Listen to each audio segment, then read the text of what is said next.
بہت شکریہ. بسم اللہ الرحمن الرحیم. آپ سب کا بہت شکریہ یہاں تشریف آوری کا. آج پھر دن تھا ملاقات کا، خاندان کی اور وکلاء کی ملاقات عمران خان صاحب سے اڈیالہ جیل میں. تو آج بھی خاندان کی ملاقات بالکل نہیں ہو سکی. تینوں بہنیں وہاں موجود تھیں. خان صاحب کے دو اور عزیز وہاں موجود تھے جن کے نام میں نے دیے ہوئے تھے. ہائی کورٹ، اسلام آباد ہائی کورٹ کے آرڈر کے مطابق لسٹیں دے دی گئی تھیں. وکلاء کی لسٹ دی گئی تھی جس میں 6 نام تھے. یہ 6 نام پارٹی کے اندر جو ہماری مارچ رکھنی کمیٹی ہے اس کی مشاورت سے دیے گئے تھے. تو ان 6 ناموں میں سے صرف ایک نام کو اندر جانے دیا گیا، فیصل ملک صاحب. اس کے علاوہ 5 نام انتظامیہ نے یا 4 نام اپنی مرضی کے ڈالے. تو یہ وہ صورتحال ہے جو پچھلے 4 ہفتوں سے چل رہی ہے، جو ہمیں قابل قبول نہیں ہے، اور ہم اس حوالے سے احتجاج کرتے رہیں گے. احتجاج کی کیا شکل ہوگی وہ آپ کے سامنے آ جائے گا. لیکن دیکھیں، احتجاج ہم جو بھی کریں، یہ معاملہ اب عدالت عالیہ اسلام آباد ہائی کورٹ کی بقا کا ہے. ہم ہائی کورٹ میں توہین عدالت کی متعدد پٹیشنیں دائر کر چکے ہیں. ہائی کورٹ نے ابھی تک سنوائی نہیں کی. ہائی کورٹ کا اپنا حکم ہے، اس حکم کے تحت ملاقات ہونی تھی. ایک بھی ملاقات اس حکم کے تحت نہیں ہوئی. 3 ججوں پر مشتمل بینچ جس کی رہنمائی یا سربراہی چیف جسٹس اسلام آباد ہائی کورٹ کر رہے تھے، اس فیصلے کو تواتر سے نظر انداز کیا جا رہا ہے. یہ اب ہمارے سامنے جو نظام ابھر کے آیا ہے، یہ مکمل طور پہ لا قانونیت پر مبنی نظام ہے. جیل انتظامیہ کو ہم کہتے ہیں ہر ہفتے میں 2 بار ہم کہتے ہیں کہ بھائی یہ ہائی کورٹ کا آرڈر ہے، یہ اس آرڈر کے تحت لسٹ ہے، آپ ملاقات کرائیے. وہ بے بسی کا اظہار کرتے ہیں. وہ کہتے ہیں ہم کیا کریں، ہائی کورٹ کا آرڈر ہے. تو ایک ایسی صورتحال ہے جو صرف کوئی پی ٹی آئی کے لیے لمحہ فکریہ نہیں ہے، یہ اس ملک کے لیے لمحہ فکریہ ہے. جب اس ملک کی ایک بڑی عدالت کے فل بینچ کے فیصلے کے سامنے انتظامی لوگ اپنے آپ کو بے بس پاتے ہیں اس پہ عمل کرنے کے حوالے سے، اور وہ کہتے ہیں کوئی اور طاقت ہے جو ہمیں عمل کرنے سے روک رہی ہے، تو پھر آپ، میں، میری عزت، آپ کی عزت، میرا مال، میری جان، آپ کا مال، آپ کی جان، کچھ بھی اس ملک میں محفوظ نہیں ہے. پھر وہ انتظامیہ کا کوئی بھی اہلکار ہو، وہ پولیس کا اہلکار ہو، وہ کسی اور شعبے کا اہلکار ہو، وہ اگر قانون سے بالاتر کسی قوت کے تابع ہے تو ہم سب پھر ایک آزاد ملک میں نہیں جی رہے. ہم ایک آئین اور قانون کے مطابق قائم ریاست میں نہیں جی رہے. ہم پھر ایک جنگل میں جی رہے ہیں. اور یہاں جو خاموشی قائم کرنے کی کوشش کی جا رہی ہے، جو صحافت پر حملہ ہے، جو آپ کے دوستوں کو حکم آتے ہیں کہ یہ بیان کرنا ہے، یہ بیان نہیں کرنا، آپ خود جانتے ہیں. ہمارے دوست جو اینکر ہیں مختلف ٹی وی چینلز پر، وہ ہمیں بتاتے ہیں کہ کیا احکامات آتے ہیں، کیسے احکامات آتے ہیں، ان کے مالکان پر کیا دباؤ ڈالا جاتا ہے. تو کیا ہم اس جنگل اور اس قبرستان کے بیچ کہیں معلق کوئی مخلوق ہے؟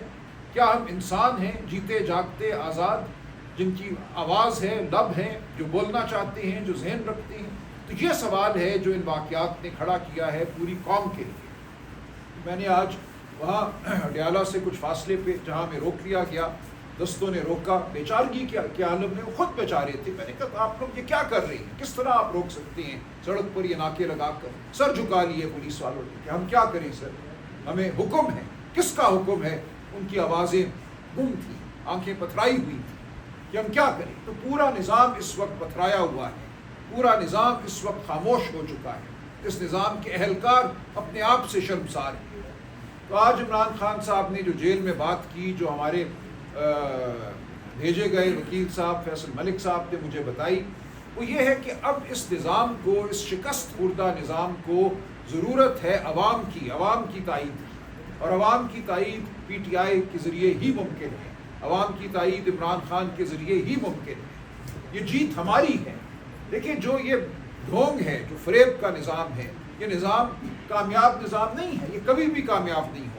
پاکستان کی اپنی تاریخ اور اقوام عالم کی تاریخ گواہ ہے کہ اس نوعیت کے نظام بہت جلد دیکھتے آنن فانن زمین بوس ہو جاتے ہیں. ہم نے یہ پہلے بھی دیکھا ہے. 1970 میں یہ ہوا، اور خان صاحب نے کہا کہ ہمیں تو کیمپین نہیں کرنے دی گئی. ہم نے پھر بھی الیکشن جیتا، 2/3 اکثریت حاصل کی، لینڈ سلائڈ تھی. اور یہ 1970 سے بڑا مارکا ہے. اس وقت تو کم از کم عوامی لیگ کو کیمپین کرنے دی گئی تھی، انہیں سیاست کرنے دی گئی تھی. ہمیں سیاست نہیں کرنے دی جا رہی. ہمیں عوام سے بات نہیں کرنے دی جا رہی، ہم پر پہرے ہیں، ہم پر سختیاں ہیں، ہمارے گھروں کو توڑا جاتا ہے، ہماری ریلیز کو آ کے اہلکار جو ہیں تیوبالا کرتے ہیں، اس کے باوجود عوام ہمارے ساتھ کھڑی۔ تو یہ نمائے فکریہ ہے ان کے لیے جو اپنے آپ کو بہت طاقتور سمجھتے ہیں، وہ طاقتور نہیں ہیں، ان کا نظام شکستہ ہے، ان کی جڑیں نہیں ہیں، وہ جڑوں کے بغیر ہوا میں معلق ہیں، ایک جھوٹ پر مبنی نظام قائم نہیں رہ سکتا۔ یہ عمران خان صاحب کا آج بڑا پیغام تھا، اور ان کا یہ پیغام تھا پوری پاکستانی قوم کے لیے کہ سب کچھ اب اس ملک میں ٹھیک نہیں ہے، آپ کا ووٹ آپ سے چھینا گیا ہے، آپ کی آزادیاں آپ سے چھین لی گئی ہیں، آپ کو ہم سب کو مل کر ریزسٹنس میں جانا ہے، مزاحمت میں جانا ہے۔ ہم نہیں مان سکتے اس نظام کو کہ یہی بس ہمارا مقدر ہے، ہم نے اسی طرح زندگی جینی ہے۔ اس طرح نہ زندگی جینی ہے، نہ صحافت کرنی ہے، نہ وکالت کرنی ہے۔ 26ویں آئینی ترمیم کے بعد جو وکالتوں کا اب حال ہے اور جو عدالتوں کا حال ہے، ہم وکالت کرتے ہیں، کہاں وکالت کرتے ہیں؟ ہمارے سامنے کیا عدالت ہے جو ہمیں دیکھتی ہے؟ ہم عدالت کو دیکھتے ہیں اور سب بے بس ہیں۔ تو اب ہم سب کو آگے بڑھنا ہے۔ 26ویں آئینی ترمیم نے اس ملک کے عدالتی نظام کو ایک کاری ضرب لگائی ہے۔ ہم سب کو اب فیصلہ کرنا ہے کہ کیا ہم اس ٹوٹے ہوئے نظام کے تحت جئیں گے ایک تابع قوم کی حیثیت سے، ایک مجبور قوم کی حیثیت سے، یا ہم اٹھیں گے، اپنی آواز بلند کریں گے۔ یہ عمران خان کا سوال ہے اپنی قوم سے، یہ ہمارا سوال ہے آپ سب سے، اس میڈیا کے توسط سے پوری پاکستانی قوم سے۔ خان صاحب نے اور بھی آج بہت سی باتیں کی جو مجھ تک پہنچی ہیں، تفصیلات آتی رہیں گی۔ کل بھی ایک انشاءاللہ ہم خالصتاً جو کیسز کے حوالے سے گفتگو کریں گے، لیکن خان صاحب نے افسوس کا اظہار کیا جو صورتحال ہماری سرحدوں پر بنتی چلی جا رہی ہے۔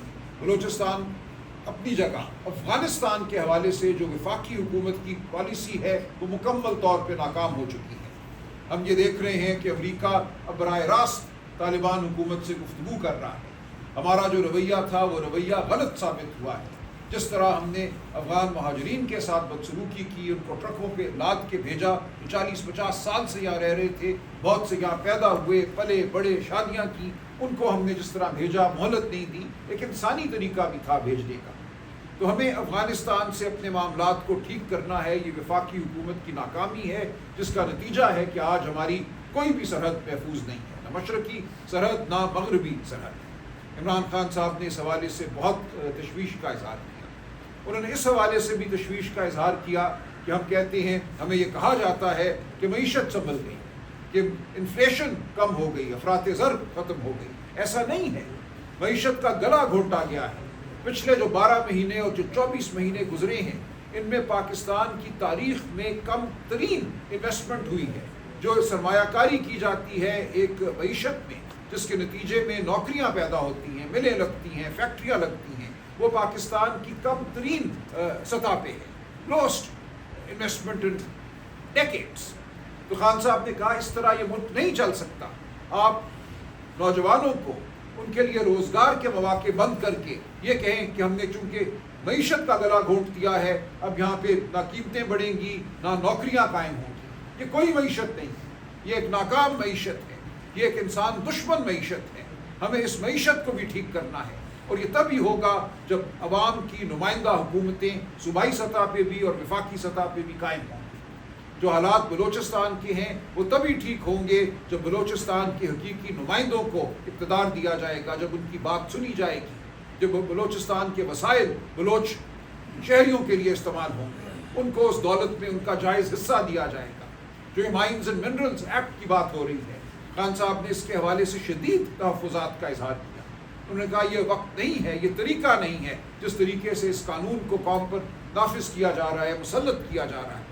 جب تک خان صاحب ایک آزادانہ ماحول میں اس کو دیکھتے نہیں، جب تک عوام کے حقیقی نمائندے، وہ نہیں جو فارم 47 لے کر اسمبلیوں میں بیٹھے ہیں، جب تک حقیقی نمائندے اس قانون کو نہیں دیکھتے۔ بلوچستان پہ ایک قانون مسلط کیا گیا ہے، mines and minerals act. Khyber Pakhtunkhwa میں ہم مزاحمت کر رہے ہیں، ہم انکار کر رہے ہیں، اور یہ انکار ہم کرتے رہیں، کیونکہ اس انکار میں پاکستان کی معیشت کی بحالی چھپی ہوئی ہے۔